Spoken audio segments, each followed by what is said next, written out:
Terima kasih Anda masih bersama kami di iNews Pagi. Pemirsa, bersama saya Aya Nufus dan Bayu Pradana.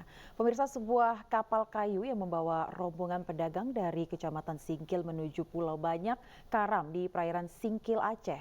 Evakuasi para korban berlangsung dramatis.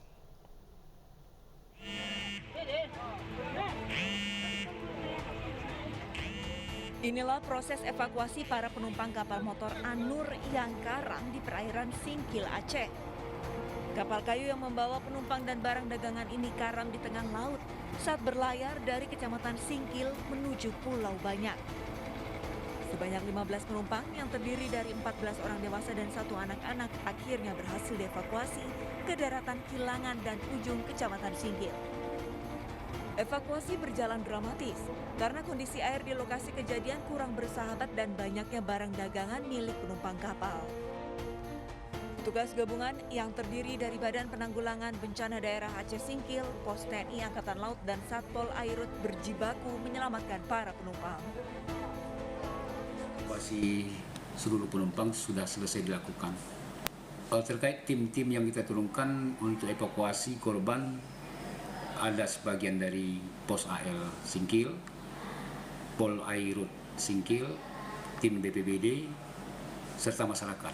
Speedboat yang kita gunakan adalah speedboat Pos AL. Karena BPBD belum mempunyai speedboat yang sesuai untuk kita gunakan ke laut. Ya Allah, selamatkan ya Allah. Kapal motor Anur yang membawa 15 penumpang ini tiba-tiba karam di kawasan perairan Berok, Kuala Singkil pada Senin 6 Maret sekitar pukul 9 pagi.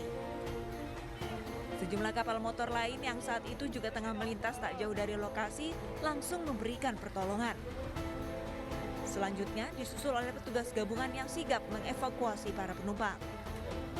Dari Aceh Singkil, Aceh, Suparman Munte, iNews melaporkan. Kita ke Jawa Barat, pemirsa. Dinas Kesehatan Subang minta maaf atas kasus ibu hamil yang meninggal karena ditolak RSUD Subang. Dinkes Subang mengaku RSUD dan Puskesmas telah menjalani tindakan sesuai prosedur.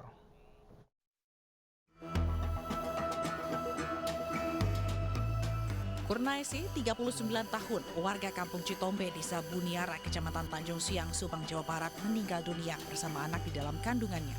Ia meninggal usai ditolak oleh RSUD Subang.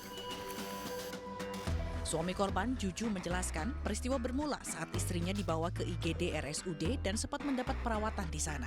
Namun ketika akan masuk ruang ponek justru ditolak dengan alasan pihak RSUD kehabisan ruang ICU dan belum menerima rujukan dari Puskesmas. Meski tidak menempuh jalur hukum, namun suami korban berharap agar kasus yang menimpa istrinya merupakan yang terakhir kalinya dan berharap pelayanan di RSUD Subang jauh lebih baik. Bayi alhamdulillah sehat. Nya ibuna alhamdulillah sehat. Ngan saparantosna aya sajamat di tos periksanya. Muntah weh ternyata si istri abi teh. Nya teras ngedrop kitu basana, teras kejangan kumaha. Terus kejang atau terus guapan ku abdi teh apa Sanak we nya ka puskesmas. Nya sanak di ka puskesmasnya sami kitu. Teu aya perubahannya. Sanak we sana ka Subang. Teras we sana ka Subang. Nya di UGD mah nya ditampi alhamdulillah nya biasa-biasa. Pas baik di sana ka ruangan naon? Konek nuhun. Tadinya ditolak. Sabang teu acan aya konfirmasi cenah pasien di Tanjung Siang mah.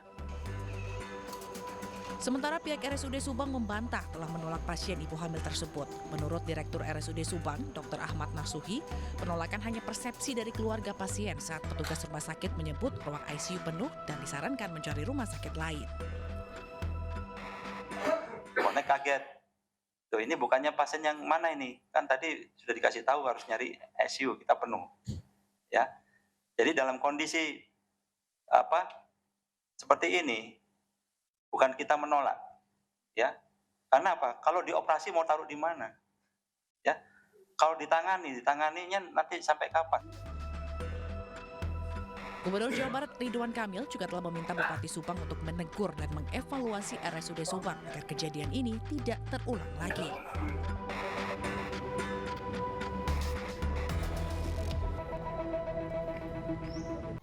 Pemirsa, PT MNC Energy Investment Tbk menggelar program Ghost to Campus yang digelar di sejumlah universitas di Indonesia. Program ini untuk memberikan edukasi kepada mahasiswa mengenai industri tambang batu bara.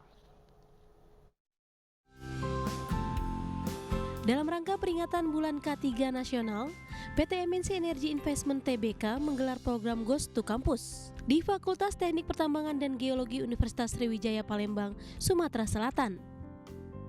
Program ini memberikan pemahaman kepada mahasiswa terkait industri pertambangan batu bara. Mahasiswa dikenalkan dengan proses tambang dan bagaimana kegiatan tambang tanpa merusak ekosistem dan lingkungan. Kita di sini untuk memperkenalkan industri pertambangan yang bisa dikelola dengan cara unik praktis ya, perkenalkan juga ke akademisi bahwa pertambangan yang kita lakukan itu pada dasarnya dapat dikelola dengan baik. Kegiatan ini akan ada kerjasama dengan lanjutnya ya. Jadi nanti kerjasama itu biasanya kita akan lebih satu level di dua fakultas punya rektorat karena akan ditindaklanjuti nanti kerjasama yang lebih teknis. Kalau teknis nanti tempat kita akan terlibat di operasional. Pelaksanaan MNC Energy Investment Ghost to Campus untuk memotivasi para mahasiswa agar mengenal lebih mendalam tentang tambang batu bara. Dari Palembang, Sumatera Selatan, Erwin Setiawan, iNews melaporkan.